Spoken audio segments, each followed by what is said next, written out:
Hi, I'm Kendra Auberry, and I am a librarian and the faculty advisor for the Health and Self Club. And I'm here with Brittany Lucas.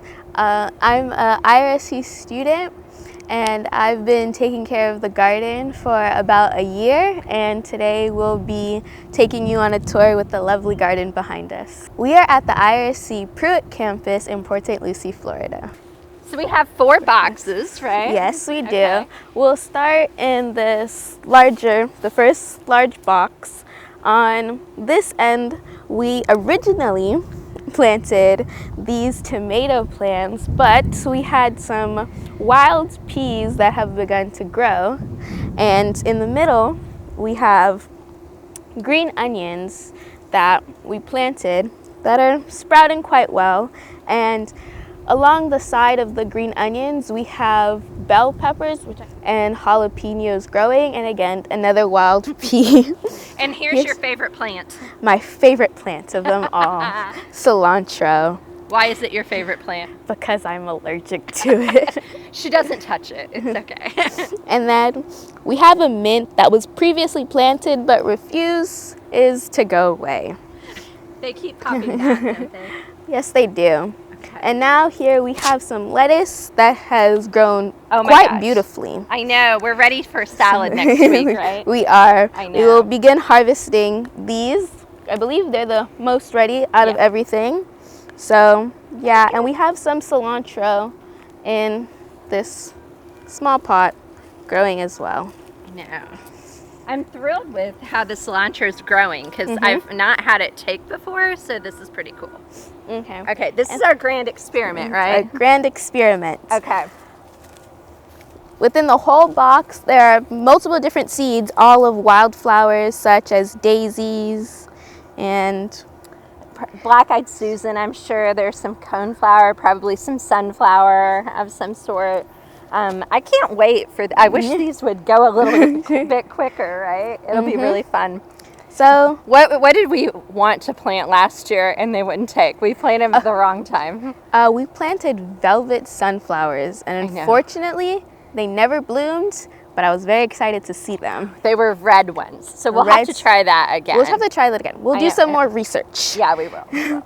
And now, in this other smaller box, which is our final box actually, we have a very luscious, very, very luscious oregano. Again, some more wild mint. And then we have red stemmed spinach, which is very, very bountiful and grows plenty. And then here we have amaranth, What but is this? I'm not familiar with this one. You knew more about it than I did. yeah, amaranth, it's kind of like collard greens in a way, and in Jamaican culture we call it kalaloo, and we cook it a lot often with like saltfish or ackee. So that's something that we do often as well. When it grows, this one is a little bent, but the stem right here, you grow and you just kind of cut it, but these are the seeds, so you usually pick these pieces, like cut them off, and you can leave them to dry and then plant them. And actually in my own garden at my house, that is what we usually do. We just cut that piece off, we put it to dry, and then we plant it, and it sprouts a new plant. So what do you usually do? You come like every week to help Yeah, harvest? if to there are help work on weeds, the I garden. weed out the weeds in the boxes. I water. I harvest anything that looks ready to harvest, and that's really about it. Yeah. We just make sure everything's in good shape. You know, take note of what helps the plants, take notes of what doesn't help the plants. That's usually what we do. So I did come up with this idea to Yes. kind of do it farm-like, to where we would have seasonal plants that would grow in certain seasons, because you know how the school year is split into roughly 3 semesters, fall, spring, and summer.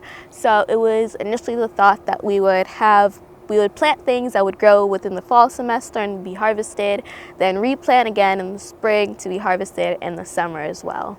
I love that idea. We want the garden to be student-driven, student-led. So yeah, I think you're gonna map out what the next iteration is, because there's constant turnover in the garden. Very much so. And I would actually, Yeah. you know, because I'm in high school for a little bit, maybe in a while we could expand more to where we could have permanent year-round things, because this oregano has been here for a very long time. That is true. I've actually fallen very much so in love with the lettuce, and the spinach is really beautiful to me because of the red and green colors. And we did plant some tomatoes before, and those we had were a lot of tomatoes. Yeah, those were very nice. And I also loved, when I had first started, this whole box here was filled with herbs. That's something that I think I would do in the future. Like more herbs. Yeah. Yeah. Those are really fun. Before, I wasn't all that much into the garden at home, but since I've started here, I've been more into the garden at home, helping my mom water, weed. Actually, the other day, we revamped the whole garden and just like dug everything up and started fresh. We just want to invite anyone that's interested to come out. You're welcome to come enjoy the garden, bring a blanket. We've got a picnic table. We've got a little free library. If you want to get more involved and you actually want to harvest or attend an event, all that information's on River Life. All are welcome. It's the IRSC Health and Self Club.